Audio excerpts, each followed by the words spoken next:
બુલેટિનમાં આપનું સ્વાગત છે। જોઈએ આજના મુખ્ય સમાચાર। કોલકાતાની AMRI હોસ્પિટલમાં ભીષણ આગ, 40ના મોત। ચિડિયાઘર સિરિયલના કલાકારો અમદાવાદના આંગણે। આવતીકાલે માનવ અધિકાર દિવસ, લોક જાગૃતિના અનેક કાર્યક્રમો। વડનગરમાંથી 130 કિલો બનાવટી માવો ઝડપાયો। ટાટાકોમનું IIM અમદાવાદ સાથે જોડાણ। ઓરમાયા વર્તન સામે ઓટો રિક્ષા ચાલકોના ઉપવાસ। જોઈએ સમાચાર વિગતવાર। કોલકાતાના ધાકુરિયા વિસ્તારમાં આવેલી MRI હોસ્પિટલમાં આજે વહેલી સવારે શોર્ટ સર્કિટને કારણે ભીષણ આગ ભભૂકી ઉઠતા 41 દર્દીઓના મોત નીપજ્યા છે। પોલીસ અને ફાયર બ્રિગેડના કહેવા પ્રમાણે આગ એટલી ભયંકર હતી કે 5 કલાક બાદ તેને નિયંત્રણમાં લઈ શકાઈ હતી। હોસ્પિટલ તંત્રએ મૃતકોના પરિવારજનોને ₹2 લાખના વળતરની જાહેરાત કરી છે।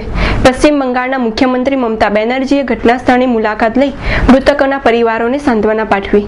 ભારે જહેમતને અંતે 85 લોકોને હોસ્પિટલમાંથી બહાર કાઢવામાં આવ્યા હતા। ફાયર ફાઇટર્સ દ્વારા આગ બુઝાવવાની કામગીરી હાથ ધરવામાં આવી છે।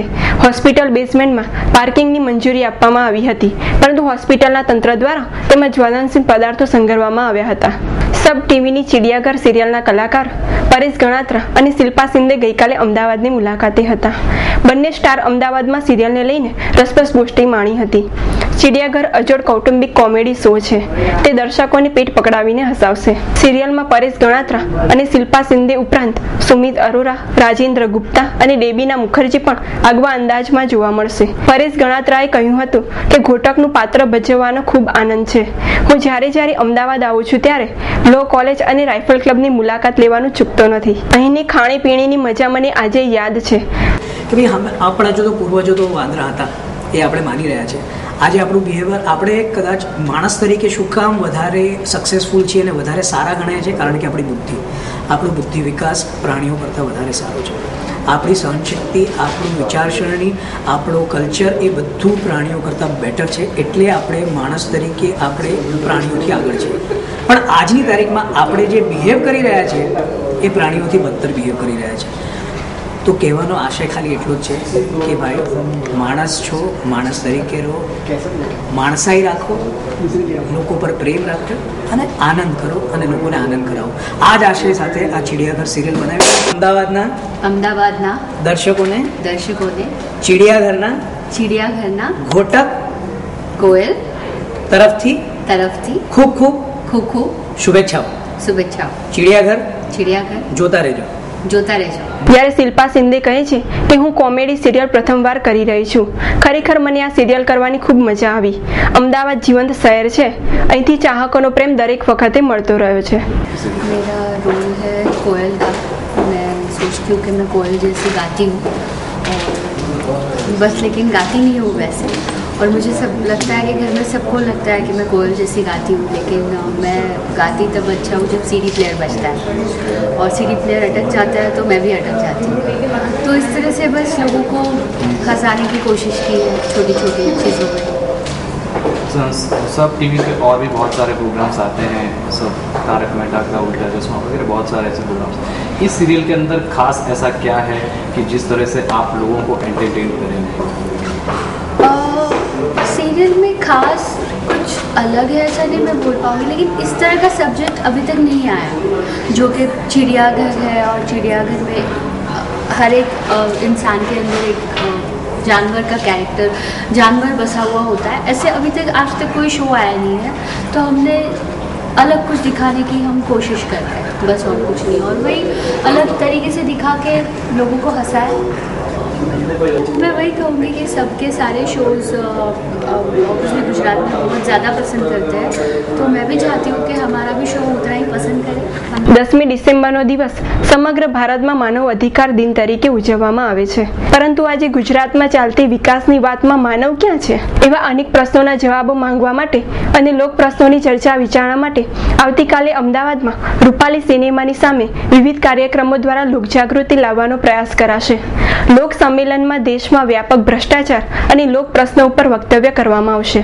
સાથે રાત્રે કેન્ડલ લાઇટ પ્રદર્શન કરીને લોકજાગૃતિ ચળવળને વેગ આપવામાં આવશે। સેક્યુલર લોકશાહી આંદોલનના આયોજનમાં એક વ્યાપક નાગરિક ચળવળ તરીકે 10મી ડિસેમ્બરનો માનવાધિકાર દિવસ ગુજરાતમાં હંમેશની જેમ ઉજવાશે। અમદાવાદનો જે કાર્યક્રમ છે એ 10મી ડિસેમ્બરે રૂપાલીની સામે અમે જેને અન્ના જનપથ એવું નામ આપ્યું છે, અન્ના આંદોલન જનપથ, ત્યાં આપ જાણો છો ગુજરાતની મુલાકાતે અન્ના જ્યારે આવ્યા ત્યારે એમણે એમનું ભાષણ ત્યાં કર્યું હતું અને તે પછી એમણે દિલ્હીમાં મોટો કાર્યક્રમ રામલીલા મેદાનનો હાથમાં લીધો અને એમણે એ ભાષણમાં કહ્યું હતું કે આંદોલનને અંગે ગુજરાતની મુલાકાત પછી મને એક વિશેષ પ્રકારનું દિશા દર્શન મળ્યું છે. એ જગ્યાનું નામ અમે એની સ્મૃતિમાં અન્ના આંદોલન જનપથ એવું આપ્યું છે અને આ વર્ષે ખાસ કરીને અમારો મુદ્દો ગુજરાતમાં જે વિકાસ કહેવાય છે એ વિકાસમાં માનવ ક્યાં છે એ તપાસવાનો છે અને એ 2:30 થી 5:30 દરમિયાન વક્તવ્યો, નાટકો, બીજી ચર્ચાઓ, ગીતો અને છેલ્લે એક કેન્ડલ લાઇટ નિદર્શન, મીણબત્તી નિદર્શન સાથે અમે આ વસ્તુને વણી લઈશું. હાલ લગ્નની મોસમ ચાલી રહી છે ત્યારે ગુજરાતના મહેસાણા જિલ્લામાં તાજેતરમાં યોજાયેલા સમૂહ લગ્નના ભોજન સમારંભ બાદ ઘણા લોકોને ફૂડ પોઈઝનિંગની અસર થઈ. ફૂડ પોઈઝનિંગની ફરિયાદને કારણે તંત્ર દ્વારા કડક વલણ અપનાવી વડનગર ગામના વિનોદ પટેલ નામના વેપારીના ગોડાઉનમાં ફૂડ અને સેફટી વિભાગ દ્વારા છાપામારી કરવામાં આવી, જ્યાં વનસ્પતિ ઘી અને તેલની મદદથી ભેળસેળિયો માવો બનાવવામાં આવી રહ્યો હતો. તંત્ર દ્વારા અંદાજે 130 કિલો માવો તેમજ બનાવટી સામગ્રીઓ મળી આવી છે. આ અંગે તંત્ર દ્વારા વિનોદ પટેલ સામે વધુ કાર્યવાહી હાથ ધરવામાં આવી છે. દૂધનું ઉત્પાદન દૂધ જે અવેલેબલ છે એના કરતાં માવો બજારમાં વધારે આવે છે અને ડુપ્લિકેટ માવો પાવડરમાંથી ને એમાંથી બનતો હોવાની શક્યતા હતી. એટલે મારા food safety officer Hiral Prajapati આજ રોજ વડનગર ખાતે આવેલા હતા અને વડનગર હાટકેશ્વર મંદિર પાસે ક્રોસિંગ પાસે વિનોદભાઈ પરસોત્તમદાસ પટેલના ડેલામાં માવો બનતો જોવા મળેલ અને એ માવો સ્કીમ મિલ્ક પાવડર, વનસ્પતિ ઘી, પામ કર્નલ ઓઇલ અને થોડુંક દૂધ એવું મિશ્રિત કરી અને માવો બનાવતા હોવાનું માલુમ પડેલ. અંદાજિત 801 કિલો માવો તૈયાર માવો મળેલ છે અને 28x25 kilogram scheme milk powder મળેલો છે અને વનસ્પતિ ઘી અને પામ કર્નલ ઓઇલનો જથ્થો પણ મળી આવેલો છે. કાયદેસર રીતે સેમ્પલિંગની કાર્યવાહી કરવામાં આવેલ છે. વેપારીએ જણાવ્યું હતું કે માવા પાવડર અમૂલ દૂધની મદદથી બનાવવામાં આવે છે.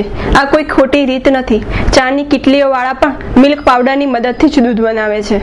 ડુપ્લિકેટ તો ના જ કહેવાય સાહેબ. ડુપ્લિકેટ કહેવાય તો અમૂલ દૂધ બી ડુપ્લિકેટ બજારમાં આવે. અમૂલ ડેરીનું દૂધ જે છે પાઉચ પેકિંગનું બને તો ડુપ્લિકેટ તો પાવડરનું દૂધ જ બને છે. તો અમે પાવડરનો માવો બનાવીએ છીએ. ટાટા ગ્રુપની કંપની ટાટા કોમ્યુનિકેશને જણાવ્યું હતું કે તેણે ઇન્ફોર્મેશન એન્ડ કોમ્યુનિકેશન ટેકનોલોજી ક્ષેત્રમાં ઉદ્યોગ સાહસિકોને પ્રોત્સાહન આપવા માટે IIM અમદાવાદના ફ્લેગશિપ પ્રોગ્રામ સાથે જોડાણ કર્યું છે. IIM ખાતે centre for innovation, incubation and એન્ટરપ્રિન્યોરશિપનો ફ્લેગશિપ પ્રોગ્રામ છે અને તેની શરૂઆત થઈ ત્યારથી અત્યાર સુધીમાં તેણે ઇન્ફોર્મેશન એન્ડ કોમ્યુનિકેશન ટેકનોલોજી ક્ષેત્રમાં 17 સફળ સ્ટાર્ટઅપ્સને મદદ કરી છે. ટાટા કોમ્યુનિકેશનના સિનિયર વાઇસ પ્રેસિડેન્ટ શ્રીનિવાસ એડીપલ્લીએ જણાવ્યું હતું કે ચાલુ વર્ષે ટાટા કોમ્યુનિકેશન આર્થિક અને ઇન્ફ્રાસ્ટ્રક્ચર એમ બંને રીતે સહાય કરવા માટે iExcellate સાથે જોડાણ કરી રહી છે. अहमदाबाद और CI ने स्टार्ट किया था 3 साल पहले, जहाँ पे टेक्नोलॉजी सेक्टर में स्टार्टअप्स को सपोर्ट किया जाता है. इस साल टाटा कम्युनिकेशंस ने iExcellate के साथ पार्टनरशिप स्टार्ट किया है. हम फाइनेंशियल सपोर्ट तो देंगे ही, लेकिन उसके अलावा हम iExcellate के जो पार्टिसिपेंट्स हैं, स्टार्टअप्स हैं, उनको नेटवर्क, टेलीकॉम प्रोडक्ट्स भी देने वाले हैं, जैसे कनेक्टिविटी, इंटरनेट का कनेक्टिविटी और क्लाउड कंप्यूटिंग सॉल्यूशंस और कॉन्फ्रेंसिंग और कोलैबोरेशन सर्विसेज भी हम ऑफर कर रहे हैं. और ये 3 महीने का प्रोग्राम है. ये पहली बार हम iExcellate के साथ पार्टनरशिप कर रहे हैं. हम अभी तो सबको ये ऑफर कर रहे हैं, जैसे टेलीकॉम कनेक्टिविटी है, इंटरनेट का कनेक्टिविटी, या अगर उनको कहीं भारत में या विदेश में कनेक्टिविटी चाहिए तो हम वो ऑफ़र कर रहे हैं हमारे नेटवर्क पर. और क्लाउड कंप्यूटिंग सर्विसेज है, ताकि स्टार्टअप्स को अपना पूरा IT हार्डवेयर और सब इन्वेस्ट करने की ज़रूरत नहीं है. वो हमारे क्लाउड सर्विसेज को यूज़ कर सकते हैं. और अगर उनको चाहिए कॉन्फ्रेंसिंग जैसे सर्विसेज और वेब कॉन्फ्रेंसिंग या ऑडियो कॉन्फ्रेंसिंग सर्विसेज या वीडियो कॉन्फ्रेंसिंग, वो सब हमारा पूरा पोर्टफोलियो है सर्विसेज का, तो वो सब उनको ऑफर किया है। जैसे उनकी ज़रूरत होगी वो हमारे सर्विसेज को यूज़ करेंगे। રિક્ષા ચાલક એસોસિએશન દ્વારા રિક્ષા ચાલકો ઉપર થતા અત્યાચારોના વિરોધમાં ઇન્કમ ટેક્સ સર્કલ ખાતે 72 કલાકના ઉપવાસ કરવામાં આવ્યા છે।